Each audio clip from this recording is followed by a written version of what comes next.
You're listening to PetLifeRadio.com.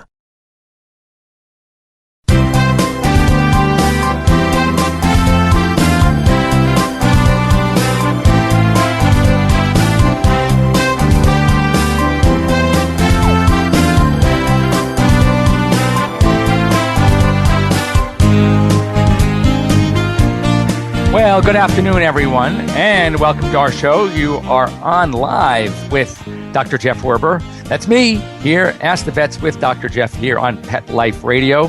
And we are live, so we can answer your questions. You can give us a call. It's so easy to get a hold of us. 877-385-8882. Once again, 877-385-8882. You can also send me a quick note to Dr. Jeff. That's Dr. Jeff at PetLifeRadio.com. Or you can just click on, if you're following us online, there's a little box right there at the bottom. Just start typing in, join us. It says click here to join the conversation. So why don't you click there and join our conversation? So we are here for you. We're trying to make life with your pets even better. And I know that's hard to believe. It can't even be better than it is. And hopefully it's fantastic already. But the goal here is to answer your questions, help you out with your problems, anything you really wanted to know, but maybe you're afraid to ask your veterinarian, or maybe it was just too expensive to go to your veterinarian just to ask a few simple things. So that's what you got me for here at Pet Life Radio. Ask the Vets with Dr. Jeff. Want to thank our sponsor, ProSense Pet Products. We are basically providing you with veterinary quality products that you can purchase at the mass market level at your local Walmart, at your local Target, or your Walgreens, or your Kroger, and your ATB stores. A lot of great retailers at probably half the cost of what you might pay for the same type of product at a pet specialty or at your veterinarian, even at my hospital. So, it's great stuff. You know, something happened to me yesterday, and I got to thinking, and I would love to hear from you. I'd like to, hear what your veterinarian would do. And that issue was this, that I get later in the day, I'm just about to leave the office. I'm trying to take it easy because I, like an idiot, was out snowboarding last weekend, and I ended up kind of hitting a patch of ice in the wrong spot and went down. And the way I tried to break my fall, which probably wasn't the brightest thing in the world, I ended up cracking a rib. So I'm trying to take it easy. It hurts when I laugh, and I'm trying not to laugh. And for me, that's a challenge. So I've been trying to get out of here like on time so I can kind of rest. And one of my clients comes in, and here's the scenario, and it happens way too often. What would you do? She sees this dog walking the streets in a not such a great area, but not bad, but there was a lot of traffic. Two major thoroughfares coming together. The dog looked like it was wandering. So she gets out of her car, and it was a big chocolate Labrador, and she realizes, as she's watching it, the dog doesn't appear to be able to see. And sure enough, she catches this dog. It is sweet as can be, finds her face, starts giving her kisses on the face, and in fact is blind, a blind lab. So she brings it to the office. We're officially closed already, but we were all there. And we check for a microchip. Of course, no microchip. The dog is probably 6 to 7, maybe even 8 years of age, was in actually pretty darn good shape. I mean, the coat was a little dirty, found some foxtails on the coat, a little cyst on the foot. But, I mean, this dog, as you're examining and checking out, he is just giving licks. So a really sweet dog. And as one would expect, sadly, no ID. No microchip, no collar, no nothing. So now what? I mean, you can't let the dog back on the street. Are you kidding? It would certainly be hit by a car. Dog can't see. Sweet as can be. And the situation is, it is very challenging because most of if you take this dog to a shelter, 6-7-year-old blind Labrador, unless you have a no-kill shelter, I mean, let's face it, it's probably going to get put down. I have to assume that the dog was in good enough condition that it was not wandering the streets for a long time, because if it were, it wouldn't be alive, because there's no way with this dog can't see. So I'm assuming it belonged to somebody. That somebody didn't care to put an ID tag on it or microchip their dog, which is a problem. And if you call one of the rescue groups, and we have a lot of great rescues, and I'm sure most cities have wonderful rescue groups, what's going to happen? Well, they're going to say, oh, we'd love to help you. We can maybe do our adoption fairs on the weekend, but we have no place for the dog. So now what? So, I mean, where do you think the dog is now? Right now, the dog is in my hospital. And the woman who found the dog is trying to put some posters up and talk to some people in the neighborhood. I mean, it's a pretty good sized chocolate Labrador. So, I mean, it's not like it fell through the cracks. And I just curious to know, what would you do? Would you pick it up? Would you take it in? Would you take it to a shelter? Would you try to raise money to at least cover some costs of housing the dog? I mean, what I told her is that I'll certainly work with her, and we give great rescue rates to cover the cost of housing the dog. And I have some empty cage space, so I would be the quote unquote foster family until they can find somebody. But what's the fate of this dog really going to be? And what's the best way to approach it? What's the best way to handle it? And how many of you have, friends or veterinarians that they know that will be willing or able, just space-wise, to provide a little extra cage space while they try to put all this together? So it is, it's a very challenging scenario because you feel badly. I can't not do anything. I would hope that most veterinarians are not going to sit back and say, well, sorry, it's not my problem. So why don't you just drop me a note, give me a call at 877-385-8882. I want to hear what you have to say. 877-385-8882, live with Dr. Jeff, and tell me, what would you do? What would you think your veterinarian would do? And by the way, anyone who might know anybody who might provide a temporary home for this fantastic, sweet Labrador who just unfortunately can't see, it would be terrific. Another thing that while I'm waiting for your questions and your phone calls, I want to hear from you. I got a call from a person, a random person, and they actually listened to the show and they heard me on the show. And they had a dog who, it's sort of like the age-old question. Their dog has been doing a lot of licking on everything, including licking him. And the dog's not typically a licker, he says. And he noticed that every time he would let the dog outside, the dog would try to vomit. It would go and eat grass. And then he would often vomit. And his question to me was, do dogs eat grass so it will make them vomit? Do they actually know that if I eat this grass now, 15, 20 minutes, half hour later, whatever it's going to be, I'm going to throw up? In other words, it is my vehicle through which to induce vomiting so I can hopefully vomit up that which is causing my irritation, nausea, etc. And I have my take on it. I'm just curious to know what people think. Do dogs eat grass to make them vomit, to make themselves vomit? Do they truly know that it very often will make them vomit? And if so, how do they learn?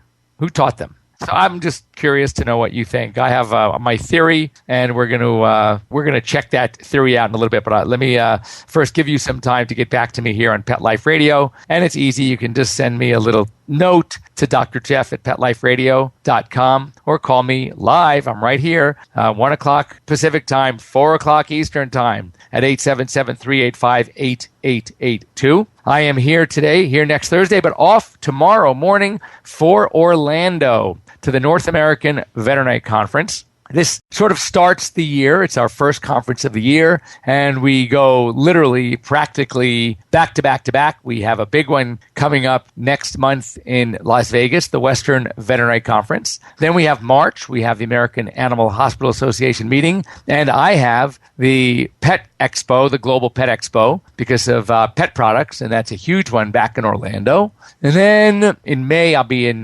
D.C., for the Central Veterinary Conference called the CVC East, where I'll be speaking there. And so a lot going on. And anyway, North American in Orlando, a great, great show. Arguably, the largest. There's always that battle between the North American Veterinary Conference every January in Orlando and the Western Veterinary Conference every February in Vegas. Which is bigger? I guess what it boils down to is, where would people rather go in January and February? And do they want to go to Orlando? So a lot of times with Orlando, we'll get a lot of the families, younger vets coming with the kids. And then in Vegas in February, it's the people trying to get away from their families.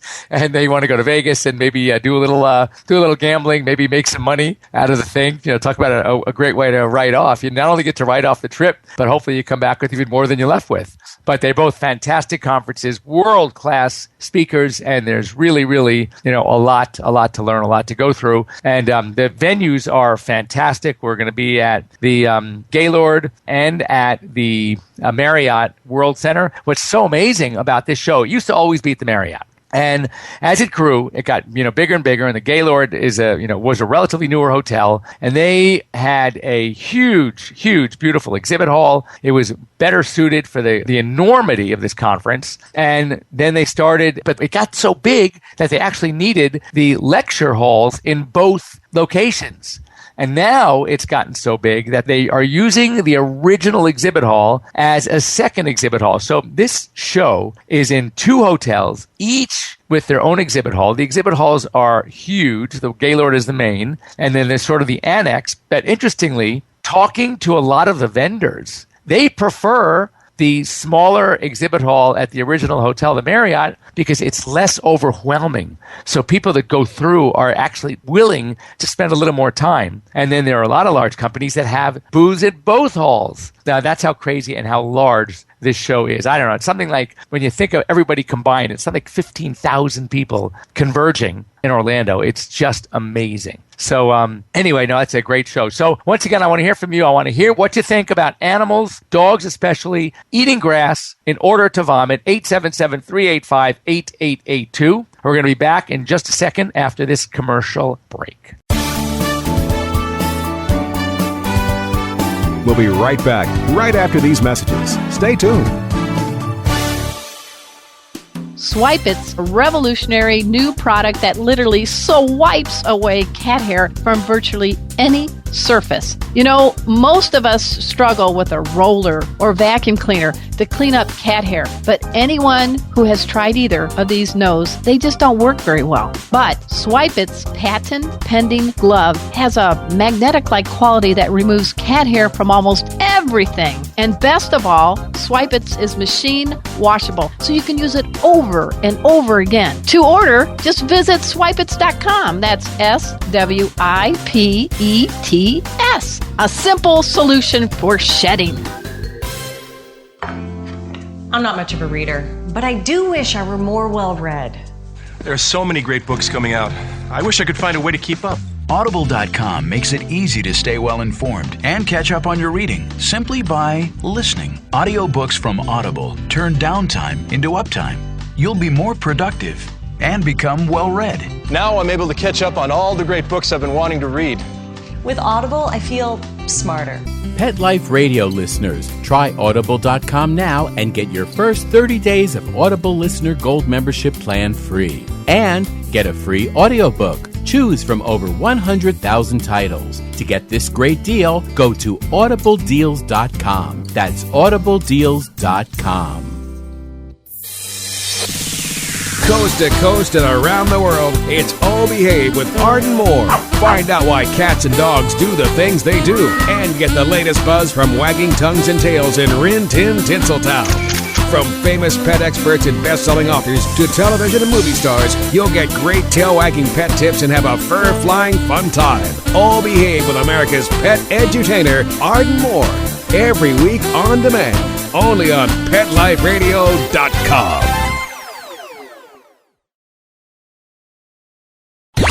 Let's talk pets. Let's talk pets On Pet Life Radio. Pet Life Radio. PetLifeRadio.com.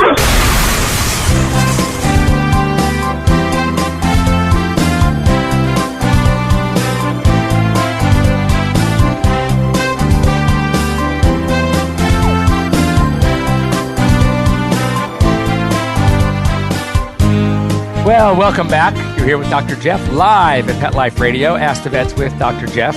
And before the break, talking about, first of all, I'm off to Orlando to a big conference. But I got a phone call, earlier, and we were talking about a dog who was going outside to eat grass, kept licking his lips. And the question was, and the question still is, when dogs eat grass, do they know it's going to make them vomit? Are they eating grass because it's going to make them vomit and they want to vomit? What is the deal? How much credit do we give the dogs? Here's my theory. Mind you, this is my theory only, and I would love to hear from you or others who want to give us their theories or discuss this. So please feel free. Get me at 877-385-8882, or while I'm sitting here online, I have my computer open. You can click at the bottom of that big box here on our page, Ask the Vets with Dr. Jeff, and it says right here, click here to join the conversation, and just type in what you think, and that is here at PetLifeRadio.com. Now, here is my theory. Let's talk about, first of all, the issue of the licking. Licking frequently, sometimes swallowing with a little more difficulty. We call it hard swallowing. Those are signs of nausea. No doubt. Those are signs that dogs that seem to be nauseous, that seem to want to vomit, will often do. So clearly, this dog was probably nauseous, possibly wanting to vomit. So the owner lets the dog outside. The dog goes outside and starts chowing down on grass. So now the big question, was he chowing down on the grass because he wanted to vomit? We know something from behavior, and it's called avoidance therapy. And it works like this. If a dog eats something that is going to cause them to vomit, typically within 10 minutes, when given the option to eat that again, they will avoid it. They don't like the idea of vomiting. So therefore, when they eat something that they make the direct association that it's going to make them vomit, they often will avoid it next time. So understanding avoidance therapy right there tells me that very likely when dogs run out and eat grass, they are not doing it to make them vomit, because if they knew it was going to make them vomit, they probably wouldn't eat the grass because they don't like the vomiting. Now, what about grass, though? Here's my theory. I think that, well, first of all, if you have ever munched on grass, especially, a lot of grasses, are actually sweet. The taste of chlorophyll can be a little soothing. And when dogs eat grass, they usually don't vomit for at least 15, 20 minutes later. I mean, rarely do they eat it and vomit right away. So, because it has to sit there. It's like any kind of leafy vegetable, things that might make them vomit. It's not a toxin. It's not something that's a gastric irritant. The problem is it sits there and they can't digest it. It often doesn't pass through. And then all of a sudden it'll make them vomit. Well, if it's over the 10 minutes or whatever, now the dog no longer makes the association that the reason he's vomiting is from that which something he ate, because it's been too long now. He doesn't remember or link the two together, the eating the grass and the vomiting. So the avoidance therapy concept is, forget about it, out the window. So I personally believe that dogs eat grass because they like it. It does soothe them if they have a little upset stomach and if they're a little nauseous, and they will continue to do it. And when it does, or if it does make them vomit, they don't put the two and two together, and they don't realize that it was because of the grass that they vomited. They got the quick fix from the grass. They got the sweet taste. They got the moisture. It soothes them a little bit, and that's why they eat the grass. So that's my take on it. I am so curious to hear what you think, and any of you behavior people out there, if you want to come and throw your 2 cents in, I would love to hear it. And that is at 877-385-8882. And you can, as I said, you can throw me your 2 cents in. So also, last week we talked about the insane cold weather throughout our country. Of course, except LA, where it was 84 yesterday, and I knew people going to the beach. Or I understand in South Florida, it's in the 70s and nice and mild. So a few places in this country that are rather fortunate. But how has it been? I would like to know how the rest of the country has been faring. I would hope that it's not still 50 degrees below zero in Minneapolis, or 20 degrees below zero with wind chill down in Chicago.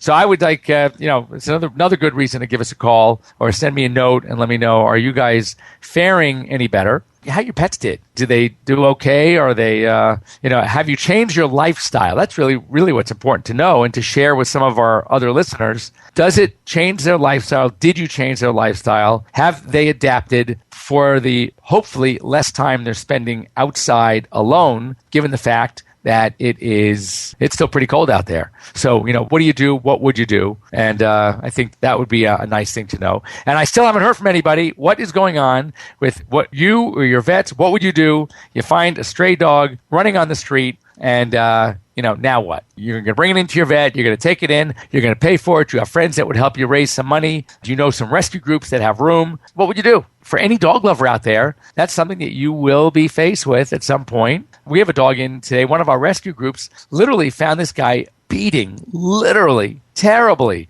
She said she was ready to run the guy over with her car. She said, I'd probably have to bail her out of jail. But she literally scared this guy away, and the guy was kicking this down dog, a shepherd. And the dog is here now with us. He is so sweet. He was in so much pain from being kicked in the rump and his hips and his tail that when you touched him back there, he would start to cry. That is just unbelievable to me, this day and age, that there are people out there that would even consider abusing a dog like that. And that is just terrible. But anyway, this dog we're calling him, for lack of a better name right now, Jack. And so we're going to clean him up a little bit. He's got a bad leg. And this dog is the rescue group has been, they took some video. They posted the video on this dog. And when this video is available, this dog will get adopted in like 2 seconds. Because A, sweet as can be, and B, when you see what this poor dog had been through, you would love to provide a home for a dog like this.